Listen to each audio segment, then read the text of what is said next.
Sa ating mga nakaraan po na linggo, napag-aralan po natin kung ano po ang mga pruweba at katibayan na ang Diyos po ay sumasa atin. We have come to learn last Sunday that ayon po sa talatang 12, sabi po dito, wala pang tao na nakakita sa Diyos. Ngunit kung nagmamahalan tayo, ang Diyos ay sumasa atin at lubos na natupad ang kanyang pag-ibig sa atin. Base po sa katanungan, how do I know that God remains in me? Bagamat hindi ko siya nakikita, napag-aralan po natin a few things. How do we know that God is with us even though we have not yet seen Him in all of His glory? Well, sabi po dito, number 1, in verse 13, nalalaman nating tayo'y nasa Diyos at ang Diyos ay sumasa atin dahil ibinigay niya sa atin ang kanyang Espiritu. So you will know that God is with you dahil ibinigay po niya ang kanyang banal na Espiritu. God does not give His Holy Spirit to those in whom He does not love. Kaya nga sabi po ni Kristo, the Holy Spirit in whom the world cannot receive dahil hindi nila kilala ang Diyos. Pero alam natin na kilala natin ang Diyos at sumasa atin ang Diyos dahil ibinigay po niya ang kanyang banal na Espiritu sa atin. And how do we know that we have the Holy Spirit? Yan po ay isinagot in verse 15 or verse 14. Nakita at pinatotohanan namin na isinugo ng Ama ang kanyang anak bilang tagapagligtas ng mundo. So we have come to know and testify that the Father has sent His Son as Savior in the world. You will know that the Holy Spirit has been given to you, mga kapatid, dahil tayo po ay nagpapatotoo at alam natin that Jesus is from the Father. Dahil po sa mga ibang reliyon, Jesus, the Father, and the Holy Spirit are one and the same person according to some religions. Pero tayo, alam natin that sumasa atin po ang banal na Espiritu because we know that God the Father, the first person ng Trinidad, has sent the second person ng Trinidad na walang iba kundi si Jesucristo bilang tagapagligtas natin. Thirdly, in verse 15, ang sino mang kumikilala na si Jesus ay anak ng Diyos, ang Diyos ay nasa Kanya at siya naman ay nasa Diyos. So this means that we know that the Holy Spirit is with us at sumasa atin po ang Diyos because we recognize that Jesus Christ is more than a prophet. We recognize that Jesus Christ is more than just a Savior that has come in the flesh, pero siya po ay anak ng Diyos. Siya po ay Diyos na nagkatawang tao. At kapag yan po ay ating tinanggap sa ating puso, hindi lang po sa nguso, kundi pati rin po sa puso, sumasa atin po ang Diyos. Ngayon, pagdating po sa 16, kaya nakilala na natin at pinaniwalaan ang pag-ibig ng Diyos sa atin. In other words, and we know and rely on the love that God has for us dahil ang Diyos ay pag-ibig at ang nabubuhay ng may pag-ibig ay nananatili sa Diyos at nananatili rin siya sa Kanya dahil ang Diyos ay nanatili sa atin. God is love. Whoever lives in love lives in God and God in them. So base po sa ating mga napag-aralan last Sunday, which is the section, dito po natin natutunan the evidences that God is in us. Paano ko malalaman na ang Diyos ay sumasa akin? Unang-una, namumuhay po tayo sa pag-ibig para sa ating kapwa, kapatiran, at pati na rin po sa ating mga kaaway. Pangalawa, tayo po ay nagbabahagi ng Ebanghelyo. Dahil ang taong nakaranas ng kaligtasan kay Kristo, may nais din po siya na maging masigasig na ibigay ang mensahe na nagbibigay ng kaligtasan dahil tayo po ay nakaranas ng kaligtasan. And lastly, alam ho natin na tayo po ay nasa Diyos dahil kinikilala natin si Kristo, hindi lang po sa pangalan, kundi kinikilala po natin ang persona ni Kristo bilang anak ng Diyos. At dahil po ang Diyos ay pag-ibig, ano naman po ang kinalaman po nito sa ating pag-aaralan sa talatang 17 hanggang 21? Well, we can say mga kapatid that ito po ay nahahati sa dalawang bahagi. Pagdating po sa 17 hanggang po sa talatang 18, ito po ay tumutukoy sa pag-ibig. Ang pag-ibig, ano po ba ang nagagawa ng pag-ibig ng Diyos? Inihahanda po tayo sa araw ng paghuhukom. At pagdating po sa talatang 19 hanggang 21, ito po ay isang utos na dapat po natin gawin upang hindi ho tayo managot sa Diyos sa araw ng paghuhukom. Now, one question we must ask, and that is, what does the love of God do for us? What does the love of God do for and in us? O sa wikang Tagalog, ano po ba ang nagagawa ng pag-ibig ng Diyos sa atin?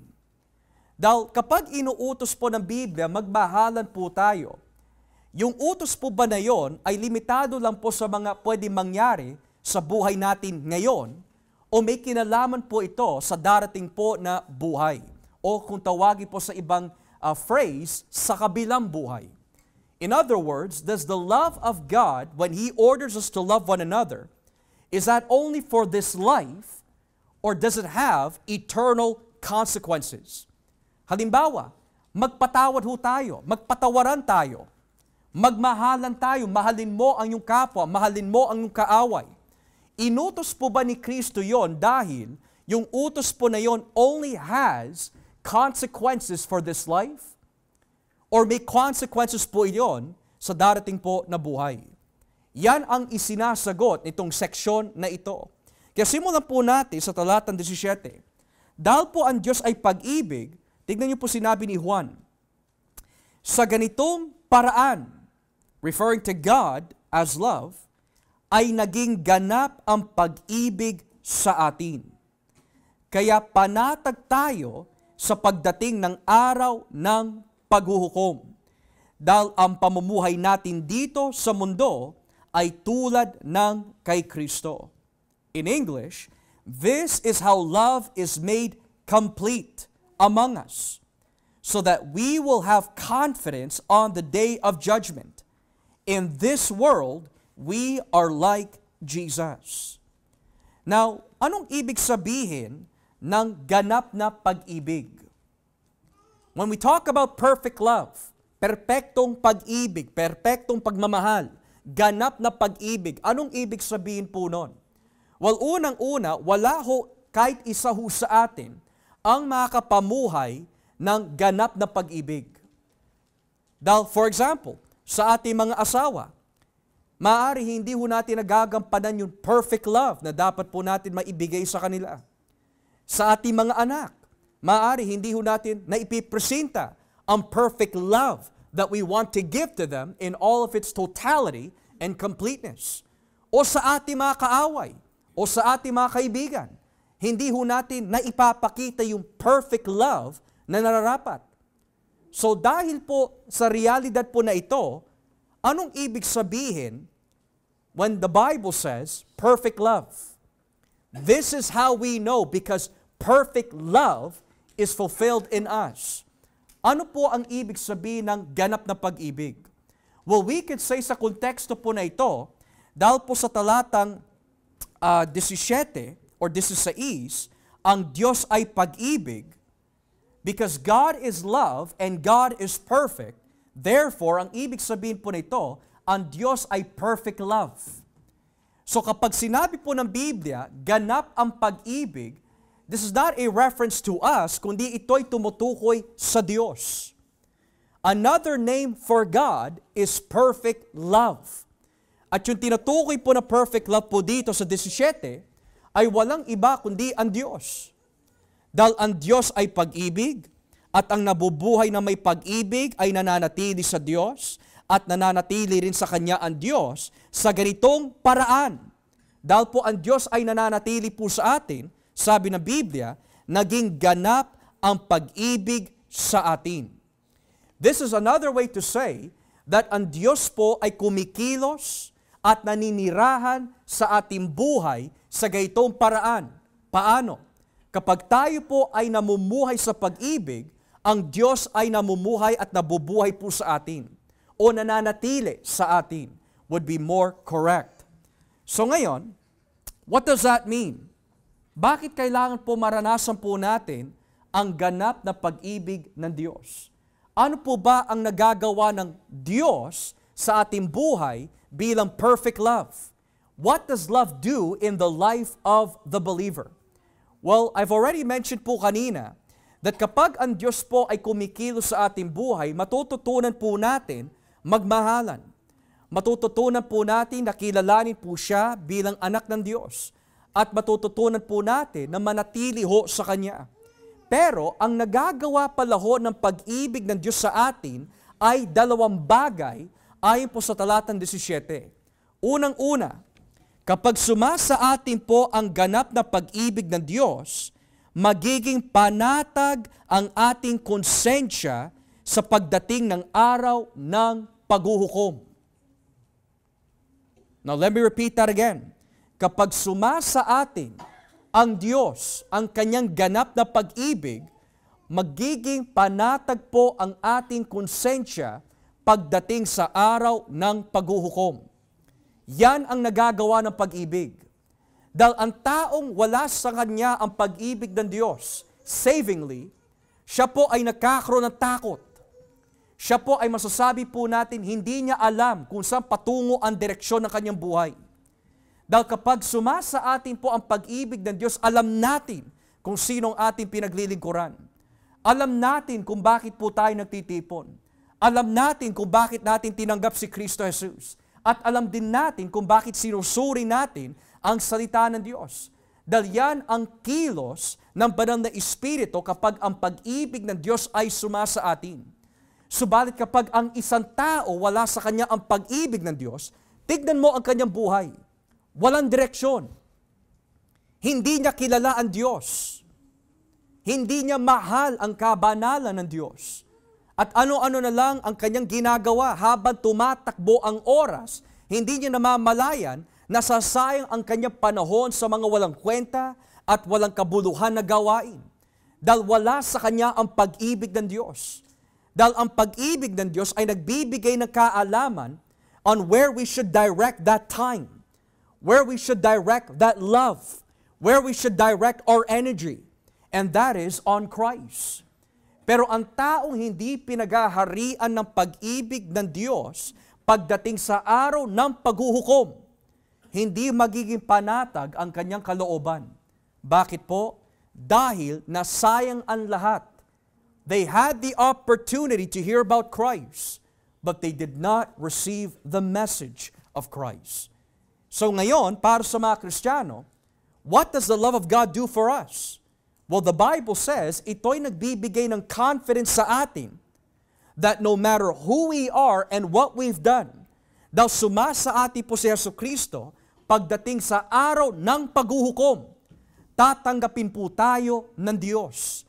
Pero ayon sa konteksto ng unang Juan, hindi lang po ito tumutukoy lamang sa ating estado sa harapan ng Diyos, kundi may itinuturo din po ang Biblia na konektado po dito. So let's go to chapter 3. Dito po tayo sa chapter 3. At simulan po natin ang basa sa talatang 16. Kapitulo 3, talatang 16. Tignan niyo po nakalagay. Sa ganitong paraan natin nalalaman ang tunay na pag-ibig. Ibinigay ni Jesucristo ang kanyang buhay para sa atin. Kaya dapat din natin ialay ang ating buhay para sa ating mga kapatid. Kung meron man sa atin ang nasa mabuting pamumuhay at nakikita ang isang kapatid na nangangailangan ngunit hindi naman niya ito tinutulungan, sabi po ng Biblia, masasabi ba natin na sumasa kanyang pag-ibig ng Diyos? Mga anak, huwag tayong magmahalan sa salita lang, kundi ipakita natin sa gawa na tunay tayo nagmamahalan. Sa gaytong paraan mapapatunayan natin na tayo nga ay nasa katotohanan at magiging panatag ang ating kalooban sa kanyang harapan. Kahit inuusig man tayo ng ating konsensya, sapagkat ang Diyos ay mas higit kesa sa ating konsensya at nalalaman niya ang lahat ng bagay. Mga minamahal, kung hindi tayo inuusig ng ating konsensya, panatag tayong makakalapit sa Diyos. So anong ibig sabihin po nun? At ano po ang relasyon po nito doon sa teksto na ating binasa? Well, bakit nga po ba tayo nagkakaroon po ng panatag na kalooban pagdating po sa araw ng paghuhukom? Dahil, tulad na nabanggit po sa chapter 3, sinusunod po natin ang utos ng Diyos, and that is, binibigay natin ang ating buhay at pagmamahal para sa mga kapatid sa pananampalataya. Pero kapag ang isang tao, hindi po niya ipinamuhay ang utos ng Diyos, and that is, mahalin mo ang iglesia dahil mahal ng Diyos ang iglesia. Ang sabi ng Biblia, pagdating ng araw ng paghuhukom, hindi magiging panatag ang kanyang konsensya. Dahil alam niya, nagkulang siya. Alam niya, hindi niya sinunod ang utos ng Diyos. Ayon po sa Kapitulo 3, may nangangailangan na kapatiran, pero hindi niya sinunod ang utos ng Diyos. Kaya pagdating po sa araw ng paghuhukom, hindi magiging panatag ang kanyang konsensya dahil alam niya, lantad ang kanyang buong pagkatao sa Diyos. At alam din niya na lahat ng kanyang pwede gawin na hindi niya ginawa ay alam ng Diyos. Alam ng Diyos na may oras ka. Alam ng Diyos na may lakas ka. Alam ng Diyos na alam mo ang kanyang kalooban, pero kapag hindi natin ginawa, pagdating sa araw ng paghuhukom, hindi magiging panatag ang ating konsensya. Pero kapag kumikilos ang pag-ibig ng Diyos sa ating buhay, tinutulungan po tayo na sundin ang kanyang mga utos. At tuwing na sinusunod po natin ang utos ng Diyos, pagdating ng araw ng paghuhukom, magiging panatag ang ating kalooban dahil alam natin, sinunod natin ang utos at kalooban ng Diyos. Tayo po ba, mga kapatid, can we say with confidence na pagdating po natin sa araw ng paghuhukom, magiging panatag ang ating kalooban? Masasabi natin sa Panginoon, Lord, minahal ko ang mga kapatiran. Nagmalasakit ako sa mga kapatiran. Ipinakita ko yung pagiging masigasig, alang-alang sa ikabubuti na mga kapatiran. Magiging panatag po ba ang ating puso sa ganyang klaseng konteksto sa araw ng paghuhukom? Yan ang sinasabi ni Juan. Dahil alam ho natin, nagkaroon po ng problema sa church na ito. Nagkaroon po ng confusion ng mga kapatiran. May mga tumiwalag sa pananampalataya. At nagtataka po yung mga kapatiran na nanatili. Akala ko po ba na kailangan natin magmahalan? Bakit may mga iba dito, sinasabi nila kilala nila si Kristo, pero hindi nila pinapakita ang pagmamahal ng Diyos? So nagkaroon po ng confusion in the church. Ngayon, nagbibigay po ng linaw si Juan sa mga nanatili sa iglesia that yung mga tumiwalag sa pananampalataya, kaya hindi nila maipapakita ang pag-ibig ng Diyos dahil hindi sila kabilang sa mga tunay na tupa. Ang pwede lang magpakita ng tunay na pag-ibig ni Kristo ay yung mga tao na nakay Kristo Jesus. Hindi maipapakita ng isang hindi mananampalataya ang pag-ibig ni Kristo dahil wala sa kanya ang Espiritu ng Diyos. Maaari maipakita po niya ang kabutihan pagdating po sa pagiging makatao o sa kanyang kapwa, nagiging mabuti siya, pero hindi po niya magagawa na maipakita ang pagmamahal ni Kristo hanggat hindi sumasa kanya ang banal na Espiritu. So ngayon, sinasabi po ni Juan, this is how we know that the love of God is made complete in us. Kapag nagmamahalan tayo, nagiging katulad natin si Kristo, at kapag nagiging katulad natin si Kristo, pagdating ng araw ng paghuhukom, wala dapat tayo ikatakot. Bakit po? Dahil ginagawa natin ang kalooban ng Diyos. Pero nakakatakot, mga kapatid, kung alam natin ang katotohanan, pero ayaw natin sundin. Hindi natin masasabi na sa araw ng paghuhukom, magiging panatag ang ating kalooban. Halimbawa, kinausap ka ng isang kapatid, ibinigay sa inyo yung dapat mong gawin, pero ayaw mo gawin. Sigurado, hindi ka makakaharap sa Diyos na may panatag na kalooban. Or for example, nagbabasa ka ng Biblia, may inuutos sa atin ng Panginoon. Inuudyok ang ating konsensya gamit po ang kapangyarihan ng Espiritu Santo. Alam mo yung dapat mo gawin. Binubulungan ka na ng Espiritu Santo na gawin mo yun, pero ayaw mo gawin. Pagdating sa araw ng paghuhukom, pananagutan po natin yun sa Diyos. At hindi natin masasabi magiging panatag ang ating kalooban. So here we see that the love of God gives us confidence on the day of judgment. Confidence dahil tinutulungan niya po tayo na sundin ang kanyang kalooban. Now, meron po kami na itanong last fellowship sa mga kapatid sa church, and that is, ano po ang rason kung bakit pinili tayo ng Diyos? And that is a very important question. Malinaw na itinuturo po ng Biblia, bago pa man likhain ang mundo, namili na ang Diyos kung sino po ang magiging anak niya. Pero alam din ho natin mga kapatid, hindi gumagawa ang Diyos na isang bagay na walang layunin. So, nung isinugo ng Ama ang anak, may layunin yon. Nung isinugo ng anak ang Espiritu Santo, may layunin yon. Nung isinugo ni Kristo ang mga alagad upang ipangaral ang magandang balita, may layunin yon. So ano ang layunin ng Diyos kung bakit niya po tayo pinili? At napag-aralan po namin, that last fellowship, ang layunin po ng Diyos kung bakit niya po tayo pinili bago pa man likhain ang mundo. At ang pagpili po niya ay hindi nakasalalay po sa ating kabutihan o etc., kundi sa kanyang pag-ibig. The reason why He has chosen us, mga kapatid, ay para maging katulad natin si Jesus. Yun ang layunin po ng Diyos. Hindi ka pinili ng Diyos para lang maging pinili lang. Pinili po tayo ng Diyos para maging katulad natin sa lahat ng aspeto habang tayo po ay naninirahan dito sa mundo na maging katulad po natin si Jesus. Now how do we know this? Dahil yan ang nagagawa ng pag-ibig ng Diyos. Sabi po sa verse 17, kaya panatag tayo sa pagdating ng araw ng paghuhukom dahil ang pamumuhay natin dito sa mundo ay katulad ng kay Kristo. Now si Kristo, pwede po siya humarap sa Ama at hindi po siya mag-aalala kung tatanggapin siya ng Ama dahil alam niya, tinupad niya ang kalooban ng Ama. Kaya hindi natatakot po na humarap si Jesus sa Ama dahil hindi lang po porke Diyos ho siya, kundi nasunod po niya ang nais ng Ama.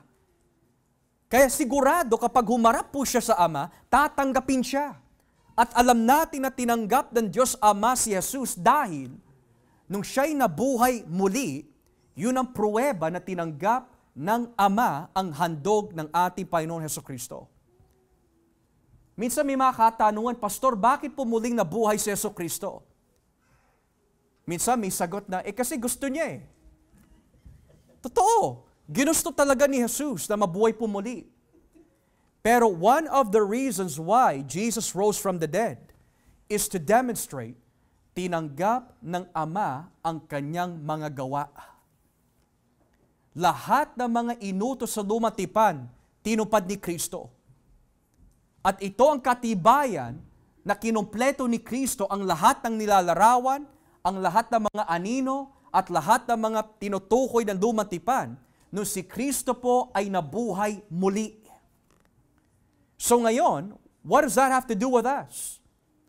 Well, the only person that God the Father will ever accept is not Joshua Olivares, it's not Joel Ampil, or Jimmy Velus, or June Montenegro. Hindi ka tatanggapin ng Diyos bilang ikaw. Ang sabi ng Biblia, panatag ang ating konsensya sa araw ng paghuhukom dahil namumuhay tayo tulad ni Hesukristo. In other words, He's not going to accept you dahil palaaten ka. He will not accept you dahil marami kang alam sa Biblia. He will not accept you dahil marami kang nagawa for many years sa church. The basis kung bakit ka tatanggapin ng Diyos sa araw ng paghuhukom dahil si Kristo ay sumasa atin. Wala nang iba.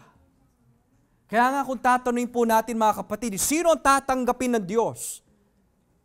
Itong lalaki na maraming pinag-aralan sa Biblia, o itong taong ito na bago mananampalataya, maraming kahinaan, pero mahal niya ang Panginoon. Sino ang tatanggapin ng Diyos? Yung taong nagmamahal kay Kristo. Or let me give you another scenario. Both of them are in the church, nagpapatuloy. Sino ang tatanggapin ng Diyos? Yung matagal na sa ministeryo, marami na nahikayat na kaluluwa, maraming alam dito, maraming aram dyan, o yung bago mananampalataya, kulang-kulang ang kanyang kaalaman sa Biblia, nagmamahal sa Diyos, marami siyang dapat matutunan. Sino sa dalawa ang tatanggapin ng Diyos sa araw ng pag-uukom? Yung dalawa. Parehas. Bakit? Nananatili silang parehas kay Kristo. Tayo po ba panatag ang ating kalooban? If you were to die today, if you were to die this evening, will you have the confidence in your soul to say, I will stand before God not guilty? Yan ang sinasabi ng Biblia eh.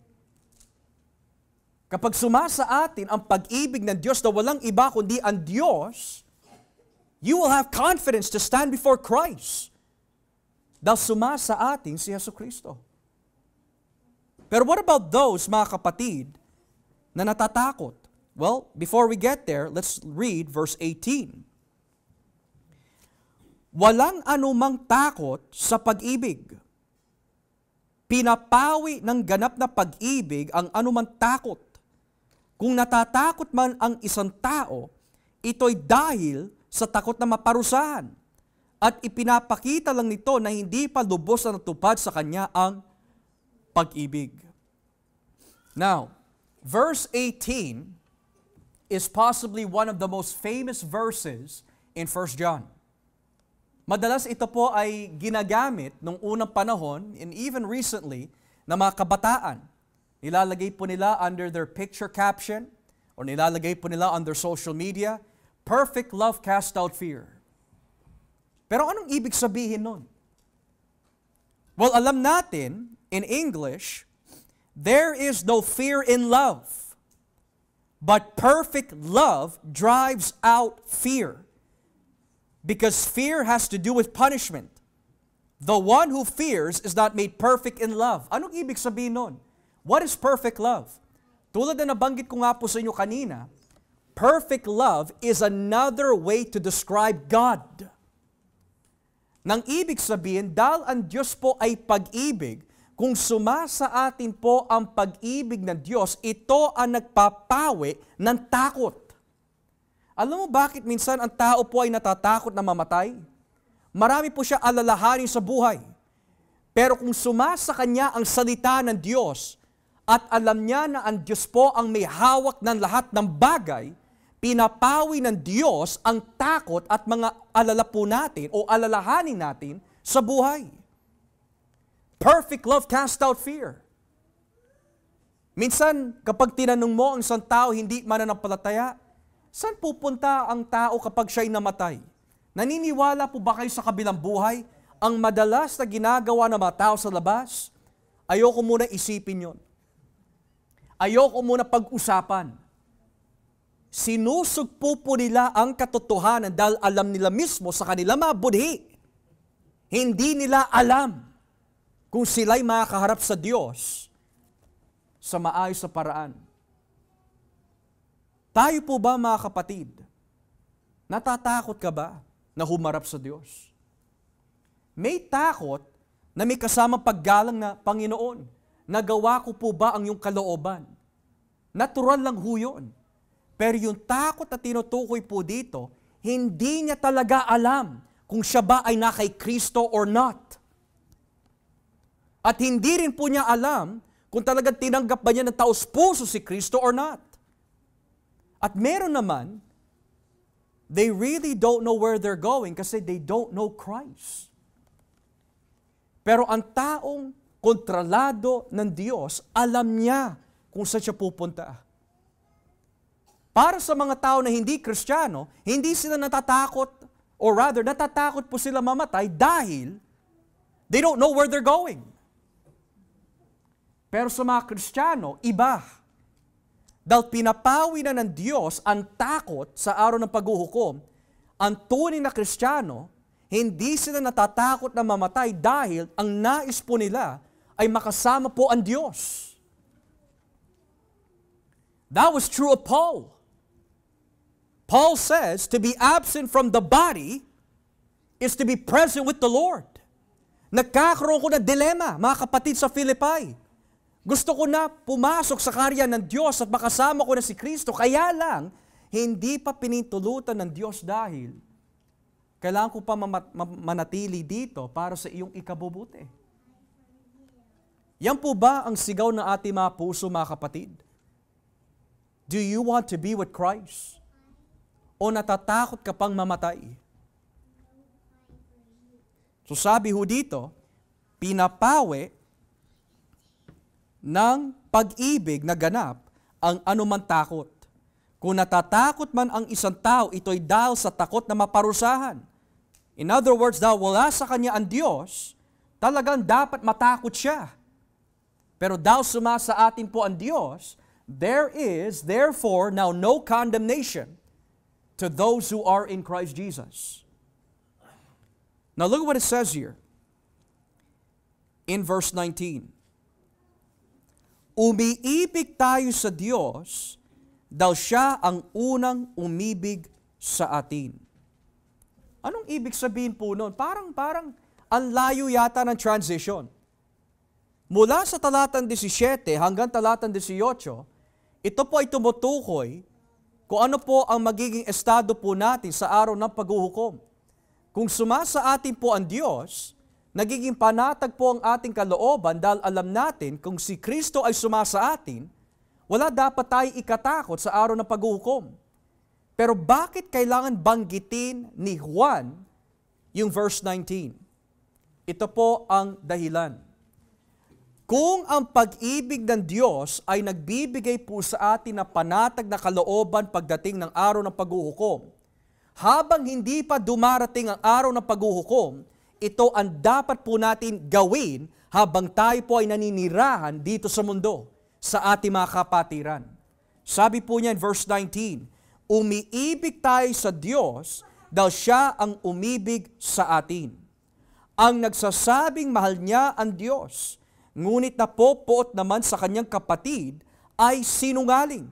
Dahil kung ang kapatid niya mismo na nakikita niya ay hindi niya mahal, paano pa kaya niya magagawang mahalin ang Diyos na hindi naman niya nakikita? Kaya ito ang utos na ibinibigay sa atin ni Kristo.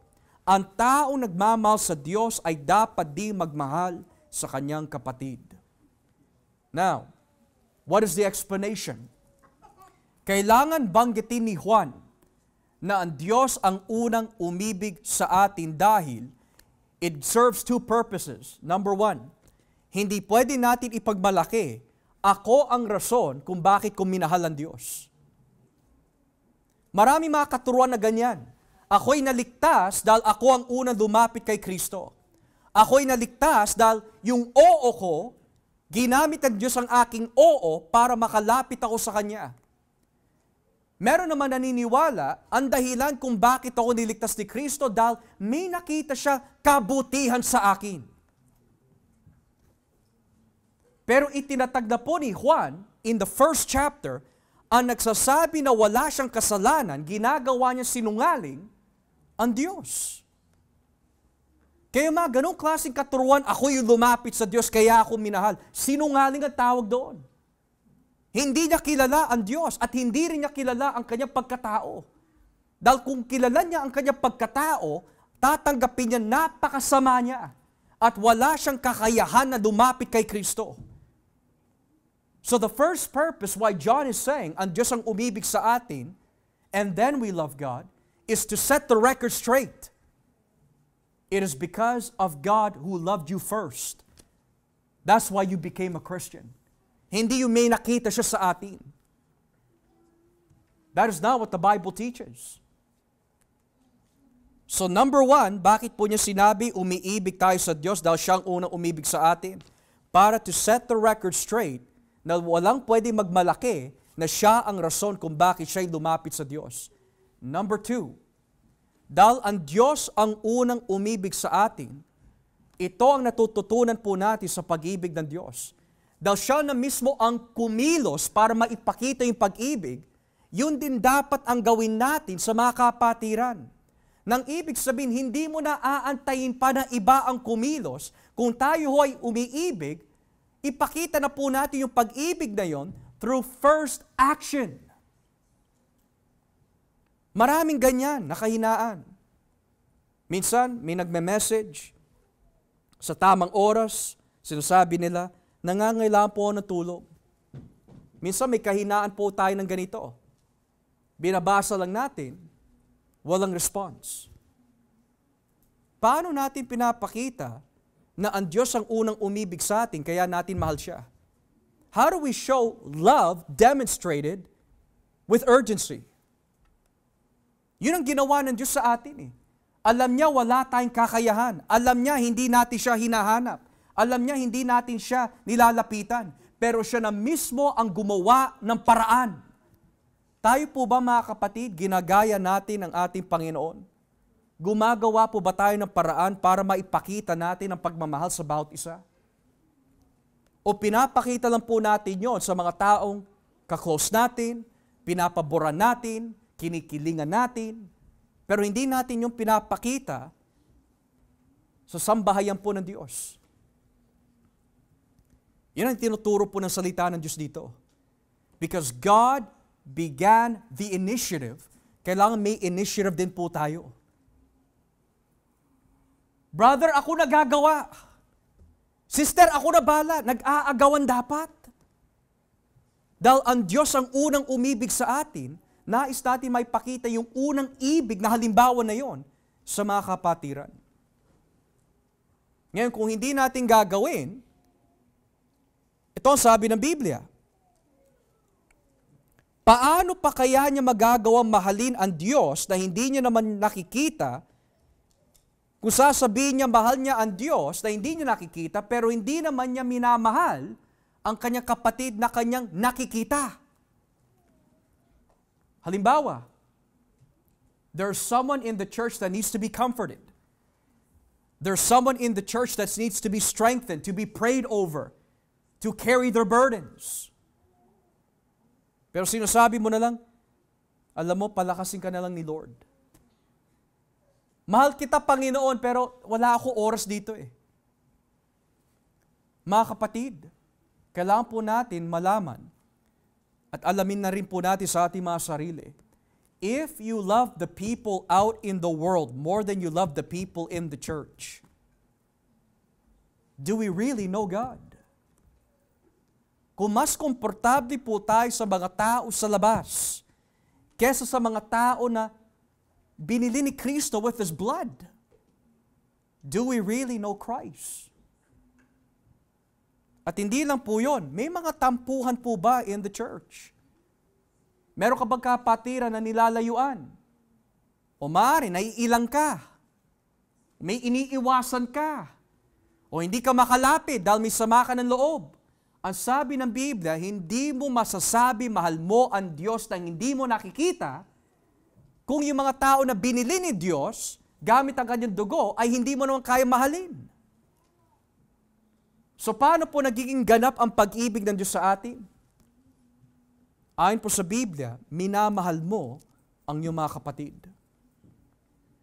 Do you love one another? Do you love the church? If so, how do you show your love to the church? Kinakamusta niyo po ba ang bawat isa? Do you pray for each other? Nais niyo po ba sila na palakasin? Nais niyo po ba sila na tulungan? O masyado po tayong busy para sa mga kapatiran na tinubos ni Kristo gamit ang kanyang dugo? So ngayon, ano ang buod ng verse 16 and 21? Well, this is how we know kumikilos ang Diyos sa atin. Number 1, dahil ginagawa natin ang kanyang kalooban at nagiging katulad po natin si Kristo, pagdating po natin sa araw ng paghuhukom, dahil inutos sa atin ng Diyos na mahalin ang ating mga kapatiran, Kapag yan po ay ating ginawa taos-puso, naging katulad po natin si Jesus, at sa pagharap natin sa araw na paghuhukom, wala dapat tayo ikatakot. Dahil ang ganap na pag-ibig na kumikilos sa atin, pinapawi niya ang lahat ng anumang klaseng takot. Dahil masunurin tayo eh. Pero kapag tayo ay hindi nagmamahal, sabi ng Biblia, pagdating ng araw ng paghuhukom, hindi magiging panatag ang ating puso dahil alam natin, hindi talaga tayo nagmahal. At pangalawa, naging sinungaling pa tayo dahil kung yung mga kapatiran na hindi natin pinakitaan ng pagmamahal o pagmamalasakit, ay hindi natin gawin ho yun sa kanila. How can we say that we love God in whom we cannot even see?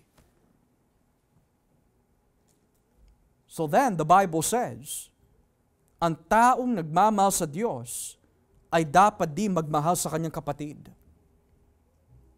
One question we should ask, mga kapatid, anong ibig sabihin po ninyo?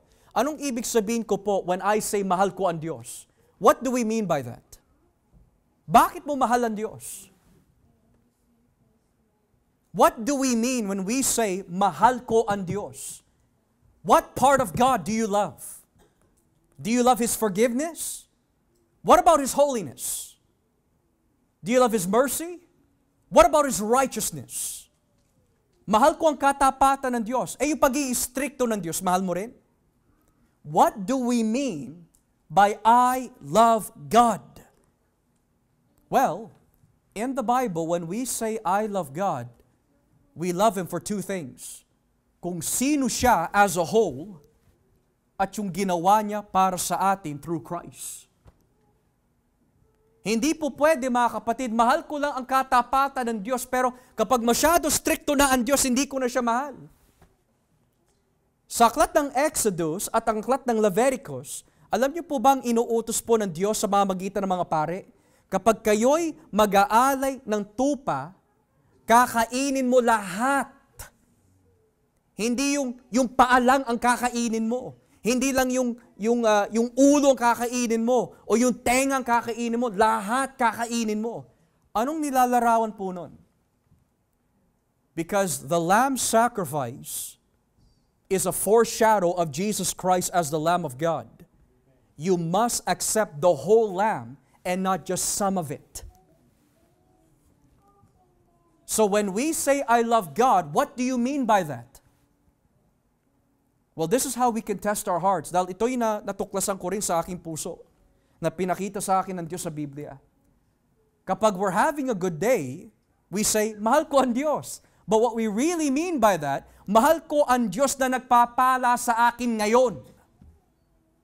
Pero kapag nakaranas tayo ng pagsubok, pag may mga pagdududa na, pagrereklamo, bakit hindi natin masabi, mahal ko ang Diyos na nagpahintulot na maranasan ko ito upang tumibay ang aking pananampalataya? Bakit hindi natin masabi yon? Because tinitignan po lang natin ang isa sa mga katangian ng Diyos.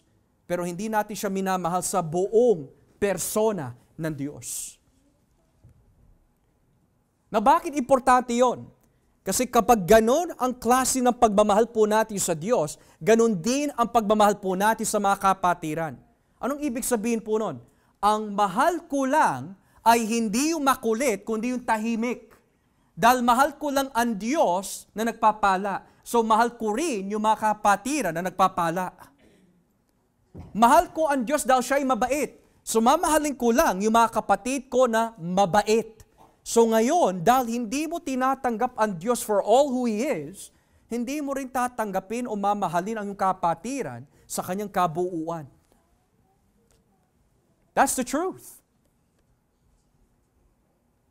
Eh kung iiwan sa iyo ng Panginoon, isang kapatid na makulit, matigas ang ulo, mamahalin mo pa rin ba siya? O mamimili ka kung sino mamahalin mo? Ganoon din sa Diyos. The reason why the Bible says we must love God, dahil unang-una, yun ang unang utos eh. Ang unang dakilang utos ng Biblia is, mahalin mo ang Diyos ng buong puso, kaluluwa, at kalakasan. At ano po yung ikalawa? Mahalin mo ang iyong kapwa tulad ng iyong sarili. So the next time that we say, mga kapatid, mahal ko ang Diyos, what do we mean by that? Lord, I love you as holy. I love you as a Father of compassion. I love you as a dreadful and terrifying and holy God. I love you as a compassionate and gentle Jesus. Mahal mo lang ba ang Diyos dahil sa isang bagay na nakitaan mo sa Kanya na gusto mo lang, pero yung mga iba ayaw mo? Hindi po pwede ganon. Ang Diyos ay hindi mo mahahati. So that is why if we get God right, tutulungan din po tayo ng Diyos to love the brothers correctly. Kaya, pagkatapos itong gawain, mga kapatid, I challenge you with encouragement. Kausapin mo yung mga tao, yung mga kapatid mo dito na hindi mo pa nakakausap. Pastor naman, parang pipe. Pastor, kapag nakipag-usap na kami, hindi na matatapos yung daldalan niya. Well, minahal mo ba siya dahil sa isang mabuting gawa na nakita mo sa kanya o mahal mo siya dahil ito ang inuutos ng Diyos sa atin? Paano mo mapapahaba ang iyong pasensya, tiyaga, pang-unawa? At lalo na sa mga may asawa ho dito. Galit ka ba sa mister mo? May nakikita ka ba na hindi mo nagugustuhan? Well, sabi ng Biblia, mahalin mo pa siya lalo. Bakit po? Dahil minahal tayo ng Diyos nung hindi po tayo karapat-dapat na mahalin. We love Him because He first loved us. Therefore, love your brothers with first initiative para mapatunayan, mga kapatid, na ganap ang pag-ibig sa atin. Kaya my last encouragement po sa inyo, mga kapatid, is this. Kapag may nakikita po ay kahinaan sa bawat isa, kung may napupuna ho tayo, wag agad yung bibig ang gamitin natin. Pag-pray natin agad sa Panginoon, Lord, how can I strengthen my sister? How can I strengthen my brother? Wag emosyon agad. Gumamit po tayo ng wisdom from the Word of God. Hingin po natin sa Panginoon, Panginoon, paano ko po pa palalakasin ang aking asawa? Paano ko po ba palalakasin ang aking kapatid sa pananampalataya? Hindi yung sigaw. Hindi yung galit. Hindi yung binibring down mo na agad sila, ikaw kasi, ganyan-ganyan ka eh. Ang sabi ng Biblia, inibig ka ng Diyos nung una. How did God love you? He could have sent fire down from heaven if He wanted to, pero hindi. The holiness and gentleness of God was demonstrated through the cross of Christ. Ibinigay niya si Kristo. He could have killed you. He could have thrown fire at you. He could have sent you to hell, pero hindi niya ginawa yon. Pero bakit tayo kapag may nakikita tayo kahinaan sa ibang tao, ang bilis natin agad na punahin at ibulgar ang kanilang pagkakamali? We need the gentleness of Christ. Dahil sabi ng Biblia, ang nagmamahal sa Diyos ay dapat ding magmahal sa kanyang kapatid. Nawa, mga kapatid, hindi nyo lang po mahal si pastor every other Sunday lang. Dahil mahal ko po kayo by the grace of God. The reason why I love you is because God loved you first. Kahit anong kahinaan po ng bawat isa, mahal tayo ng Diyos. Huwag niyong kakalimutan yon. Mainitin man ang ulo mo, you're full of anxiety, discouragement, unbelief, and doubt, mahal ka ng Diyos. Ngayon, show that love to your brethren. Para sa araw ng paghuhukom, hindi po tayo tumayo na hindi panatag ang ating kalooban. May we love the church the way Christ loved us. As we pray.